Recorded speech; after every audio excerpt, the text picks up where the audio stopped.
अस्सलाम वालेकुम viewers, welcome to she's kitchen.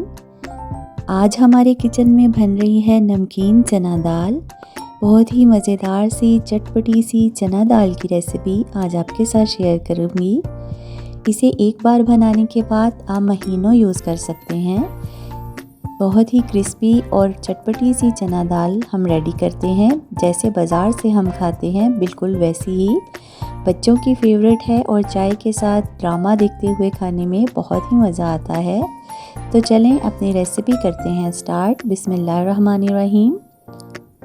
एक प्याली मैंने ली है चने की दाल। इसमें से पत्थर कंकर वगैरह हमने निकाल लिए हैं। अब इसे 3 से 4 पानी से हम धो लेंगे ताकि अच्छे से इसकी जो मिट्टी वगैरह है वो निकल जाए। पानी से धोने के बाद इसको एक बाउल में डाल लिया है मैंने, और इसमें पानी में अच्छे से दाल को डिप कर देना है। हाफ़ टी स्पून डाल देना है मीठा सोडा, जो चने वगैरह गलाने के लिए भी हम यूज़ करते हैं। मीठा सोडा हाफ़ टी स्पून डाल के चने की दाल को अच्छे से मिक्स कर देना है और 3 से 4 घंटे के लिए इसे इसी पानी में भीगे रहने देना है।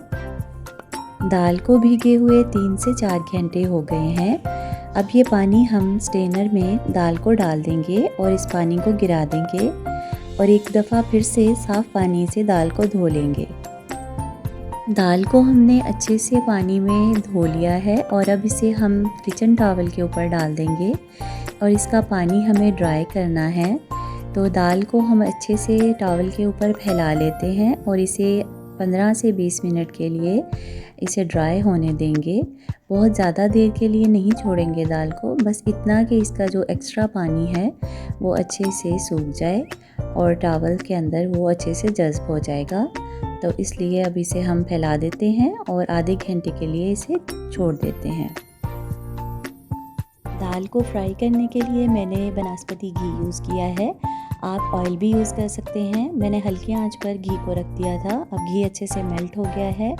चिप्स फ्राई करने वाला जो स्ट्रेनर हमारे पास है हम उसे यूज़ करेंगे और दाल को घी के अंदर ये देखें इस तरह से डिप कर देंगे। अभी बहुत ज़्यादा हमारा घी जो है वो गर्म नहीं हुआ।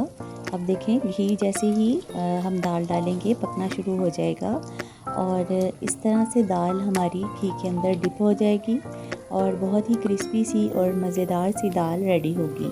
4 से 5 मिनट लगेंगे और ये जो बबल्स आ रहे हैं, जैसे ही दाल हमारी क्रिस्पी हो जाएगी तो ये बबल्स जो हैं वो बनने ख़त्म हो जाएंगे।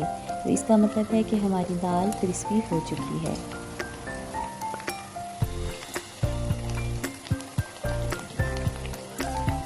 ये जो झाग बन रही है, ये जब दाल हमारी क्रिस्पी हो जाएगी तो ये झाग बननी बंद हो जाएगी और बहुत ही मज़ेदार सी क्रिस्पी सी दाल रेडी होगी। तो ये देखें अब ये झाग जो है बहुत कम हो गई है, आप देख सकते हैं, और दाल की आवाज़ भी आप सुन सकते हैं। बहुत ही क्रिस्पी हो गई है दाल।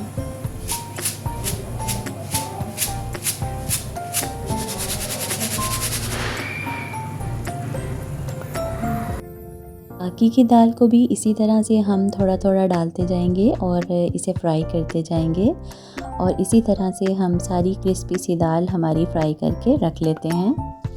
ये तो सारी चने की दाल हमने फ्राई करके रख ली है।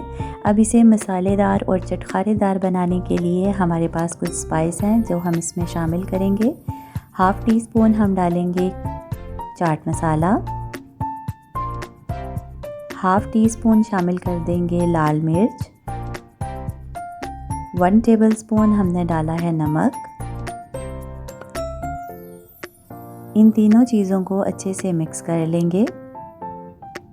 2 स्पून लिए हैं मैंने और इसे अच्छे से मिक्स कर लेते हैं।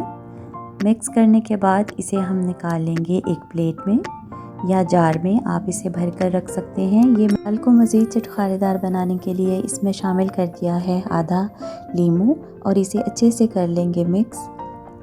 बहुत ही ज़बरदस्त सी दाल हमारी रेडी हो गई है। बच्चों को घर पर बना कर दें ताकि साफ़ सुथरी चीज़ें बच्चे घर का हेल्दी फूड खाएं, और ये है कि बच्चे बहुत खुश होते हैं जब उनके लिए ख़ुद अपने हाथों से चीज़ें बना कर दी जाती हैं।